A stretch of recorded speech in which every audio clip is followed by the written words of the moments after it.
रसूलुल्लाह सल्लल्लाहु अलैहि वसल्लम का मक्के से मदीने हिजरत करना भी अपनी जान के खौफ की वजह से था।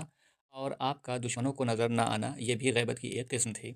बैहक़ी ने अपनी किताब दलाइलुन्नुबुव्वा व मारिफत अहवाल साहिब शरिया की जिल्द नंबर 2 सफ़ा नंबर 470 रबीउल उला 1405 हिजरी, जो कि दारुल कुतुबिल इल्मिया बैरूत लुबनान की छपी हुई है, फरमाते हैं रसूलुल्लाह सल्लल्लाहु अलैहि वसल्लम अल्लाह के हुक्म के इंतज़ार में ठहरे रहे, यहाँ तक कि जब कुरैश जमा हुए और उन्होंने आपके ख़िलाफ़ साजिश की और जो करना चाहते थे वो करने का इरादा किया, तो जिब्राईल अलैहिस्सलाम आपके पास आए और आपको हुक्म दिया कि आप इस जगह रात ना गुजारें जहाँ आप पहले गुजारते थे। चुनांचे रसूलुल्लाह सल्लल्लाहु अलैहि वसल्लम ने हज़रत अली इब्न अबी तालिब अलैहिस्सलाम को बुलाया और उन्हें हुक्म दिया कि वो आपके बिस्तर पर सो जाएं और आपकी सब्ज़ चादर ओढ़ लें।